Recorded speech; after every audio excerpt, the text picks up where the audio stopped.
ചില മ്യൂട്ടേഷൻസ് ഒക്കെ വന്ന് അതിൻ്റെ ഓരോ വേരിയൻറ്റ് നമ്മുടെ ഇടയിൽ ഇങ്ങനെ വന്നു പോയിക്കൊണ്ട് നിൽക്കുന്ന ഒരു സാഹചര്യം നമ്മൾ കാണുന്നുണ്ട്. ഇപ്പോൾ നമ്മുടെ ഇടയിൽ പലതരത്തിലുള്ള പനികളുണ്ട്. അതിൻ്റെ കൂട്ടത്തിൽ ഒന്ന് മാത്രമായിട്ടാണ് നമ്മളെല്ലാവരും കോവിഡിനെ കാണുന്നത്.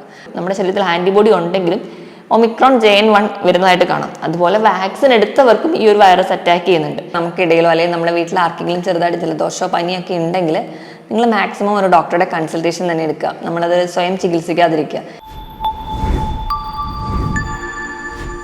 ഹായ്, ഞാൻ ഡോക്ടർ പ്രിയ, QNB ഹെൽത്ത് കെയറിലെ ഹോമിയോപ്പതിക് ഫിസിഷ്യനാണ്. ഇന്ന് നമ്മുടെ നാട്ടിൽ എല്ലാവരും വീണ്ടും ഒരു കോവിഡിൻ്റെ ഭീതിയിലാണ്. ഇന്ന് കോവിഡ് എന്ന് പറയുമ്പോൾ നമ്മുടെ കൂടെ തന്നെ ജീവിക്കുന്ന ഒരു രോഗമായി മാറിയിട്ടുണ്ട്. നമുക്ക് പറയുകയാണെങ്കിൽ അതൊരു എൻഡമിക് ഡിസീസാണ്. ചില മ്യൂട്ടേഷൻസ് ഒക്കെ വന്ന് അതിൻ്റെ ഓരോ വേരിയൻറ്റ് നമ്മുടെ ഇടയിൽ ഇങ്ങനെ വന്നു പോയിക്കൊണ്ട് നിൽക്കുന്ന ഒരു സാഹചര്യം നമ്മൾ കാണുന്നുണ്ട്. ഇപ്പോൾ നമ്മുടെ ഇടയിൽ പലതരത്തിലുള്ള പനികളുണ്ട്. അതിൻ്റെ കൂട്ടത്തിൽ ഒന്ന് മാത്രമായിട്ടാണ് നമ്മളെല്ലാവരും കോവിഡിനെ കാണുന്നത്.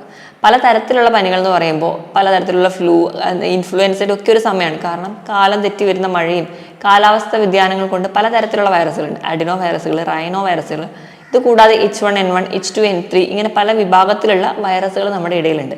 ഇതിനോടൊപ്പം തന്നെ നമുക്ക് കോമൺ ആയി കേൾക്കുന്നതാണ് കോവിഡിൻ്റെ തന്നെ ഒരു വകഭേദമാണ് ഒമിക്രോണിൻ്റെ തന്നെ ഒരു മ്യൂട്ടേഷൻ വന്ന ഒന്നാണ് JN.1 എന്ന് പറയുന്ന ഒരു വൈറസ് മൂലമുണ്ടാകുന്ന കോവിഡ് രോഗികളുടെ എണ്ണം നമ്മുടെ നാട്ടിൽ നിന്ന് കൂടുതലാണ്.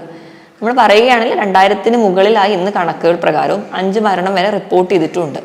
ഈ ഒരു സാഹചര്യത്തിൽ നമുക്ക് എന്തൊക്കെയാണ് നമ്മൾ കോവിഡിൻ്റെ ലക്ഷണങ്ങളെന്നും അതുപോലെ തന്നെ എന്തൊക്കെ മുൻകരുതലുകൾ നമ്മൾ എടുക്കണമെന്ന് നോക്കാം. ഒമിക്രോൺ അല്ലെങ്കിൽ JN.1 എന്ന് പറയുന്ന വേരിയന്റ് ഫസ്റ്റ് റിപ്പോർട്ട് ചെയ്തത് 2023 സെപ്റ്റംബറിൽ USA-ലാണ്. ഇതുകൂടാതെ ഇന്ത്യയിൽ മാത്രമല്ല, ഇന്ത്യയിൽ തന്നെ എടുക്കുകയാണെങ്കിൽ ഇപ്പോൾ നമ്മൾ കൂടുതലും കേൾക്കുന്നത് കേരളത്തിലാണ്. അപ്പോൾ നമ്മളെല്ലാവരും കരുതുന്നത് നമ്മൾ ഈ കേസ് ഇന്ത്യയിൽ കേരളത്തിൽ മാത്രമേ ഉള്ളൂ എന്നാണ്. പക്ഷെ അതുകൊണ്ടല്ല, നമ്മുടെ നാട്ടിൽ നമ്മൾ കുറച്ചുകൂടെ ഹെൽത്ത് കോൺഷ്യസ് ആണ്. അപ്പോൾ പെട്ടെന്ന് പനിയൊക്കെ വരുമ്പോഴും ഡോക്ടേഴ്സിന് സിംറ്റംസ് ഒക്കെ ഡൗട്ട് തോന്നുന്നതുകൊണ്ട് നമ്മൾ ഒരുപാട് കേസ് ടെസ്റ്റിന് വിടാറുണ്ട്.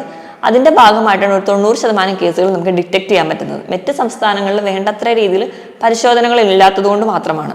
ഇപ്പോൾ ഇന്ത്യയിൽ തന്നെയാണെങ്കിൽ മഹാരാഷ്ട്രയിലും ഗോവയിലും ഒക്കെ റിപ്പോർട്ട് ചെയ്തിട്ടുണ്ട്. ഇപ്പം നമ്മൾ ലോക കണക്കുകൾ എടുക്കുകയാണെങ്കിൽ ഏറ്റവും കൂടുതൽ റഷ്യയിലാണ് കൂടുതലായിട്ട് നിൽക്കുന്നത്. ഇത് കൂടാതെ നെതർലൻഡ്സിലും മറ്റ് യൂറോപ്യൻ രാജ്യങ്ങളിലും ആ ഒരു ശൈത്യത്തിൻ്റെ അവസാനത്തിൽ എത്തുന്നത് കൊണ്ട് തന്നെ പല രാജ്യത്തും ഈ ഒരു കേസുകൾ റിപ്പോർട്ട് ചെയ്യുന്നുണ്ട്. നമ്മൾ കേരളത്തേക്ക് വരുമ്പോൾ നമുക്ക് പല പനികളും ഇതിൻ്റെ ഇടയിൽ തന്നെ കാണുന്നുണ്ട്. ഞാൻ പറഞ്ഞതുപോലെ കാലാവസ്ഥ വ്യതിയാനങ്ങൾ കൊണ്ട് കുഞ്ഞുങ്ങൾ തൊട്ടും ഇന്ന് എല്ലാ പ്രായക്കാരിലും നമ്മുടെ വീട്ടിലെടുക്കുകയാണെങ്കിൽ ആർക്കെങ്കിലും ഒക്കെ പനികൾ നമ്മുടെ വീട്ടിൽ തന്നെ പല സ്ഥലത്തും പനികളായിട്ട് റിപ്പോർട്ട് ചെയ്ത് വരുന്നുണ്ട്. അപ്പം JN.1 കേസ് എടുക്കുകയാണെങ്കിൽ ഈ ഒരു മ്യൂട്ടേഷൻ വന്ന കോവിഡ് വിഭാഗത്തിൽപ്പെടുന്ന വൈറസുകൾക്ക് പെട്ടെന്ന് വ്യാപിക്കാനുള്ളൊരു കഴിവ് കൂടുതലാണ്. അവരത്ര മാരകമായ ഒരു വൈറസ് അല്ല. മാരകമല്ല എന്ന് പറയുമ്പോൾ മരണനിരക്ക് ഭയങ്കര കുറവാണ്. നമ്മളിപ്പോൾ കണ്ട ഒരു 5 മരണം നിരക്കുവാണെങ്കിലും മറ്റ് രോഗങ്ങളുള്ളവരിൽ തന്നെയാണ് മരണം വന്നിട്ടുള്ളത്. അല്ലാതെ ഇവർ പെട്ടെന്ന് ഒരു ഡെത്തിലേക്ക് നമ്മൾ എത്തിക്കില്ല. പക്ഷേ ഇവരുടെ ഏറ്റവും വലിയൊരു ശേഷി എന്ന് പറഞ്ഞാൽ വ്യാപന ശേഷി വളരെ കൂടുതലാണ്. അതായത് ഒരാൾക്ക് രോഗം വന്നിട്ടുണ്ടെങ്കിൽ പെട്ടെന്ന് തന്നെ ഒരു 8 മുതൽ 15 പേർക്കെങ്കിലും ഈ ഒരു രോഗം സ്പ്രെഡ് ചെയ്യാനുള്ള കഴിവുണ്ട്. ഈ ഒരു ഇൻക്യുബേഷൻ പീരീഡ്, ഈ ഒരു വൈറസിന്റെ ഇൻക്യുബേഷൻ പീരീഡ് എന്ന് പറയുന്നത് 3 മുതൽ 5 ദിവസം വരെയാണ്. ഇപ്പം വീട്ടിൽ ഒരാൾക്ക് വന്നിട്ടുണ്ടെങ്കിൽ ഒരു 3 ദിവസം കഴിയുമ്പോൾ വീട്ടിൽ എല്ലാവർക്കും വരുന്നതായിട്ട് കാണും. നമ്മുടെ ക്ലാസ്സിൽ ഒരു കുട്ടിക്ക് ഒരു പനി വന്നിട്ടുണ്ടെങ്കിൽ ആ 3 ദിവസം കഴിയുമ്പോഴത്തേക്കും ക്ലാസ്സിലെ എല്ലാ കുട്ടികൾക്കും പനി സ്പ്രെഡ് ചെയ്യുന്നത് കാണും. അത്ര വ്യാപന ശേഷിയാണ് ഈ വൈറസിനുള്ളത്. പിന്നെ ഈ വൈറസിന്റെ ഒരു പ്രത്യേകത എന്ന് വെച്ചിട്ടുണ്ടെങ്കിൽ വ്യാപന ശേഷിയോടൊപ്പം തന്നെ നമ്മുടെ രോഗപ്രതിരോധ ശേഷിനെ വല്ലാതെ ബാധിക്കുകയും രോഗപ്രതിരോധ ശേഷി വളരെ കുറയുന്നതായിട്ട് കാണും. അതുകൊണ്ട് തന്നെ നമ്മൾ പെട്ടെന്ന് വീക്കായി പോകുന്നതായിട്ടാണ് നമ്മൾ കാണുന്നത്. പിന്നെ നമ്മുടെ പല ന്യൂസ് റിപ്പോർട്ടിലും അല്ലെങ്കിൽ നമ്മുടെ പല സോഷ്യൽ മീഡിയയിലും പറയുന്നത് ഇതൊരു പുതിയ സിംറ്റംസ് ആണ്, അല്ലെങ്കിൽ അങ്ങനെ നമ്മളെ പാനിക് ആക്കുന്ന രീതിയിലുള്ള പല ന്യൂസുകളും കാണാറുണ്ട്. പക്ഷേ നമ്മൾ ശ്രദ്ധിക്കേണ്ട ഒരു കാരണം എന്ന് വെച്ചിട്ടുണ്ടെങ്കിൽ ഈ ഒമിക്രോൺ എന്ന് പറയുന്ന വകഭേദം നമ്മൾ നേരത്തെ കണ്ട പോലെ തന്നെയുള്ള ലക്ഷണങ്ങളെ കാണിക്കുന്നുള്ളൂ. മൈൽഡ് ആയിട്ടുള്ള ഒരു പനിയായിട്ട് മാത്രമേ പ്രസന്റ് ചെയ്യുന്നുള്ളൂ. എല്ലാ സിംറ്റംസും ഭയങ്കര മൈൽഡാണ്. അതായത് ഒരു 3 മുതൽ 5 ദിവസം വരെ നിൽക്കും. മൂക്കൊലിപ്പ്, അതുപോലെ അല്ലെങ്കിൽ കുറച്ച് കഴിയുമ്പോൾ ഉണ്ടാകുന്ന ജലദോഷം, തുമ്മൽ, ഈ ഒരു ബുദ്ധിമുട്ടുകളൊക്കെയായിട്ടാണ് പ്രസന്റ് ചെയ്യുക. നല്ല ക്ഷീണമാണ് നമുക്ക് തോന്നുന്നത്. ഏറ്റവും പ്രധാന ഒരു ലക്ഷണമായി പറയുന്നത് ചുമയാണ്. അതൊരു 3 മുതൽ 5 ദിവസം വരെ ചുമ നീണ്ടു നിൽക്കും.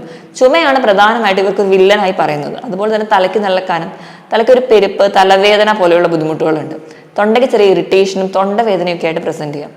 നമ്മൾ നേരത്തെ കണ്ട ഒമിക്രോണിലൊക്കെ ഉള്ളതുപോലെ തന്നെ ഉദര സംബന്ധമായ രോഗങ്ങൾ ഇവർക്ക് കാണാറുണ്ട്. വയറുവേദന, മനം പുരട്ടൽ, ഛർദ്ദിക്കാൻ വരൽ തുടങ്ങിയ ബുദ്ധിമുട്ടും അതുപോലെ തന്നെ ലൂസ് മോഷനൊക്കെ ആയിട്ട് പ്രസന്റ് ചെയ്യുന്നുണ്ട്.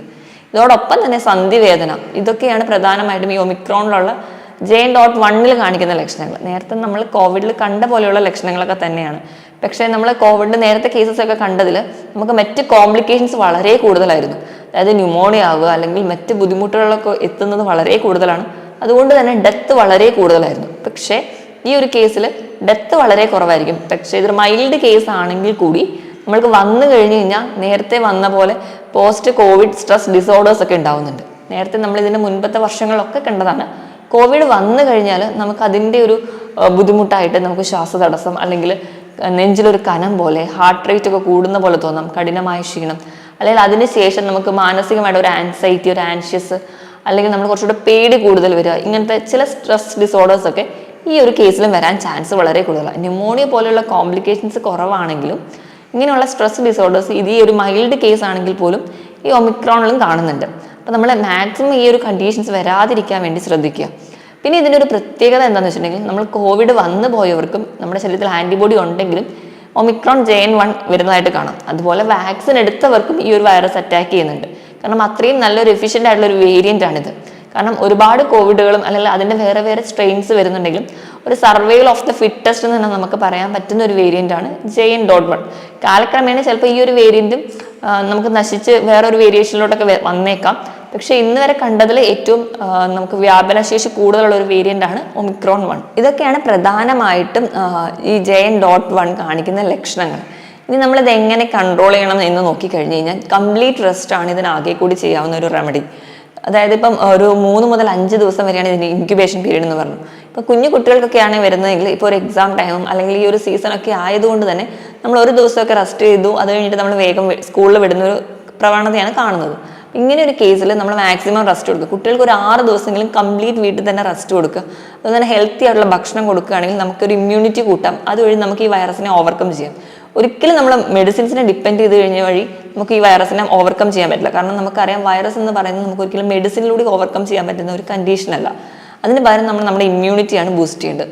കൃത്യമായിട്ട് ഭക്ഷണം കഴിക്കുക. ഭക്ഷണം കഴിക്കുമ്പോൾ കൂടുതലും ശ്രദ്ധിക്കേണ്ടത് പെട്ടെന്ന് ദഹിക്കുന്നതായിട്ടുള്ള ഭക്ഷണം, കഞ്ഞി, ഇഡ്ഡലി, ദോശ, ഇവയോടൊപ്പം തന്നെ കഞ്ഞിയുടെ ഒക്കെ കൂടെ പയർ കൂടി കഴിക്കാൻ വേണ്ടി ശ്രദ്ധിക്കുക. കാരണം പ്രോട്ടീൻസ് കൂടി ചെന്നാലേ നമ്മുടെ ഇമ്മ്യൂണിറ്റി കുറച്ചും കൂടി ഡെവലപ്പ് ചെയ്താൽ ഇമ്മ്യൂണോഗ്ലോബുലിൻസ് ഒക്കെ നമ്മുടെ ബോഡിയിൽ ഉണ്ടാക്കി ഇമ്മ്യൂണിറ്റി ബൂസ്റ്റ് ചെയ്യാൻ പറ്റുള്ളൂ. അപ്പം പ്രോട്ടീൻസും കാർബോഹൈഡ്രേറ്റും ഒക്കെ വേണ്ട രീതിയിൽ കഴിക്കുക. നിങ്ങൾ മാക്സിമം പഞ്ചസാര, മൈദ ഇവയൊക്കെ ഒഴിവാക്കാൻ ശ്രദ്ധിക്കുക. പഞ്ചസാര ഒഴിവാക്കാൻ പറയുന്നതിൻ്റെ മെയിൻ കാരണം എന്ന് പറഞ്ഞിട്ടുണ്ടെങ്കിൽ, ഒന്നാമതായിട്ട് ഈ വൈറസിൻ്റെ മൾട്ടിപ്ലിക്കേഷൻ കൂടുന്നതായിട്ട് കാണാം. രണ്ടാമതായിട്ട് നമുക്ക് പറയാനുള്ളത് വെച്ചാൽ, നമ്മൾ അമിതമായിട്ട് പഞ്ചസാര ഈ ഒരു സമയത്ത് എടുക്കുകയാണെങ്കിൽ, നമ്മൾ വൈറ്റമിൻ സി അടങ്ങിയ ഭക്ഷണങ്ങൾ കഴിക്കുകയാണെങ്കിൽ പോലും അതിൻ്റെ ഒരു അബ്സോർപ്ഷൻ വേണ്ട രീതിയിൽ നടക്കില്ല. മാക്സിമം ഇതൊക്കെ അവോയ്ഡ് ചെയ്യുക. കുറച്ചുകൂടെ ഹെൽത്തി ആയിട്ടുള്ള ഭക്ഷണം കഴിക്കുക. നല്ല പോലെ വെള്ളം കുടിക്കുക. നമ്മുടെ വെയിറ്റിനനുസരിച്ച് 2 to 3 ലിറ്റേഴ്സ് ഓഫ് അത്രയും വെള്ളം തന്നെ ദിവസവും കുടിക്കാൻ വേണ്ടി ശ്രദ്ധിക്കുക. നല്ലപോലെ റെസ്റ്റ് എടുക്കുക. നമ്മുടെ കണ്ണിനും അതുപോലെ തന്നെ നമുക്ക് കൃത്യമായ ഒരു ഉറക്കം കിട്ടുന്ന രീതിയിൽ നമ്മൾ നല്ലപോലെ റെസ്റ്റ് എടുക്കുകയും കൂടി ചെയ്യുകയാണെങ്കിൽ നമുക്ക് ഈസി ആയിട്ട് ഓവർകം ചെയ്യാൻ പറ്റുന്നതാണ്. നമ്മൾ ഒരുപാട് പേടിക്കേണ്ടതായിട്ടുള്ള ഒരു വൈറസ് ഒന്നുമല്ല ഒമിക്രോൺ. അതിനേക്കാളും കൂടുതൽ നമ്മൾ ബിവെയർ ആയിരിക്കേണ്ടത്, അല്ലെങ്കിൽ പേടിക്കേണ്ടത് എന്ന് പറയുന്നത് മറ്റ് ഇൻഫ്ലുവൻസ വൈറസുകളെയാണ്. ഇപ്പം H1N1, H2N3 പോലെയുള്ള ഇൻഫ്ലുവൻസ വൈറസുകൾക്ക് വരെ ഡെത്ത് സംഭവിക്കുന്നത് ഒരുപാട് കൂടുതലാണ്. അത്രയൊന്നും ഒമിക്രോൺ പോലെയുള്ള ഒരു വേരിയന്റിൽ കാണുന്നില്ല. അപ്പോൾ കൂടുതലും നമ്മൾ നമ്മുടെ ഇടയിലുള്ള ബാക്കിയുള്ള വൈറസിനെയാണ് കുറച്ചുകൂടി പേടിക്കേണ്ടത്. അപ്പം നമ്മൾ പൊതുവെ ഇങ്ങനെയൊക്കെ ചെയ്യുകയാണെങ്കിൽ, അല്ലെങ്കിൽ പറഞ്ഞ രീതിയിലൊക്കെ റെസ്റ്റ് ഒക്കെ എടുക്കുകയാണെങ്കിൽ ഈ ഒരു വൈറസിനെയൊക്കെ നമുക്ക് ഓവർകം ചെയ്യാൻ പറ്റും. അതിനോടൊപ്പം തന്നെ നമ്മൾ സാമൂഹിക അകലം പാലിക്കുക. അപ്പം പ്രധാനമായിട്ടും നമ്മൾ മാസ്ക് ഉപയോഗിക്കുക. ഇതാണ് ഒന്നാമതായിട്ട് ചെയ്യേണ്ടത്. അതിനോടൊപ്പം തന്നെ കൈകൾ ഇടയ്ക്കിടയ്ക്ക് കഴുകുക, സാനിറ്റൈസർ യൂസ് ചെയ്യുക. മാക്സിമം നിങ്ങൾ കുറച്ച് പ്രതിരോധശേഷി കുറവുള്ളവരാണ്, അല്ലെങ്കിൽ മറ്റ് രോഗങ്ങൾ, ഉദാഹരണത്തിന് കിഡ്നി സംബന്ധമായ രോഗങ്ങളോ ലിവർ സംബന്ധമായ രോഗങ്ങൾ, ഹാർട്ട് കംപ്ലയിൻസ്, അല്ലെങ്കിൽ ക്യാൻസർ പോലെയുള്ള രോഗങ്ങൾ ഒക്കെ ഉള്ളവരാണെങ്കിൽ മാക്സിമം നിങ്ങളൊരു 2 മാസത്തേക്കെങ്കിലും ഈ ഒരു ക്രൗഡ് അല്ലെങ്കിൽ ആൾക്കൂട്ടമൊക്കെ ഒഴിവാക്കാൻ വേണ്ടി ശ്രദ്ധിക്കുക. മാക്സിമം കുറച്ചും കൂടി നമ്മൾ വീട്ടിൽ തന്നെ ഇരിക്കാനും നമ്മൾ കുറച്ചുകൂടി ഹെൽത്തി ആയിട്ടുള്ള ഭക്ഷണം കഴിക്കാനും ഒക്കെ ശ്രദ്ധിക്കുക. അങ്ങനെയൊക്കെ ആണെങ്കിൽ ഒരു പരിധിവരെ നമുക്ക് ഈ വൈറസിനെ പേടിക്കാതെ തന്നെ വൈറസിൽ നിന്ന് ഓവർകം ചെയ്ത് വരാൻ പറ്റും. ഇപ്പം ഈ പറഞ്ഞ ലക്ഷണത്തിനോടൊപ്പം തന്നെ ഈ ഒമിക്രോൺ JN.1 കാണുന്ന ഒരു സിംറ്റമാണ്, അതായത് നമ്മുടെ നേസോ ലാക്രിമൽ ഡക്റ്റ്, കണ്ണും മൂക്കും തമ്മിൽ ജോയിൻ ചെയ്യുന്ന ആ ഡക്റ്റിന് ഇൻഫെക്ഷൻ വരിക. അതുവഴി കണ്ണിന് ചെറിയ പഴുപ്പ്, വയറുവേദന തുടങ്ങിയ മറ്റ് സിംറ്റംസും ഇതിനോടൊപ്പം തന്നെ ഈ ഒരു സിംറ്റംസ് കൂടി കാണുന്നുണ്ട്. അപ്പം നേരത്തെ ഞാൻ ഈ പറഞ്ഞ ലക്ഷണങ്ങളൊക്കെ നമുക്കിടയിലോ അല്ലെങ്കിൽ നമ്മുടെ വീട്ടിൽ ആർക്കെങ്കിലും ചെറുതായിട്ട് ജലദോഷമോ പനിയൊക്കെ ഉണ്ടെങ്കിൽ നിങ്ങൾ മാക്സിമം ഒരു ഡോക്ടറുടെ കൺസൾട്ടേഷൻ തന്നെ എടുക്കുക. നമ്മളത് സ്വയം ചികിത്സിക്കാതിരിക്കുക. ഇതിനോടൊപ്പം പറഞ്ഞ ഈ മുകളിൽ പറഞ്ഞ സിംറ്റംസിനോടൊപ്പം തന്നെ കാണുന്ന ഒരു ലക്ഷണമാണ് നമ്മുടെ നേസോ ലാക്രിമൽ ഡക്റ്റിനെ അഫക്റ്റ് ചെയ്യുക. നേസോ ലാക്രിമൽ ഡക്റ്റ് എന്ന് പറയുമ്പോൾ കണ്ണും മൂക്കും തമ്മിൽ ജോയിൻ ചെയ്യുന്ന ആ ഒരു ഡക്റ്റിനെ അഫക്റ്റ് ചെയ്ത് അവിടെ ഇൻഫെക്ഷൻ ഉണ്ടാക്കുന്ന വഴി കണ്ണിൽ പഴുപ്പൊക്കെ വരുന്ന കാണാറുണ്ട്. അപ്പോൾ ഇങ്ങനത്തെ എന്തെങ്കിലും ബുദ്ധിമുട്ടുകളുണ്ടെങ്കിൽ നിങ്ങൾ മാക്സിമം ഡോക്ടറെ കാണുക, നിങ്ങൾ കോവിഡ് ടെസ്റ്റ് ചെയ്യുക. അങ്ങനെ എന്തെങ്കിലും ഒരു പോസിറ്റിവിറ്റി അല്ലെങ്കിൽ പോസിറ്റീവായിട്ട് തോന്നുകയാണെങ്കിലോ അല്ലെങ്കിൽ നിങ്ങൾക്ക് പോസിറ്റീവ് റിസൾട്ടാണ് വരുന്നതെങ്കിൽ മാക്സിമം നിങ്ങൾ കംപ്ലീറ്റ് ആയിട്ട് റെസ്റ്റ് എടുക്കുക. നമുക്ക് ഈ കോവിഡിനെ അതിജീവിക്കാൻ പറ്റും. മറ്റൊരു ഹെൽത്ത് ടോപ്പിക്കുമായിട്ട് വീണ്ടും കാണുന്നത് വരെ നന്ദി.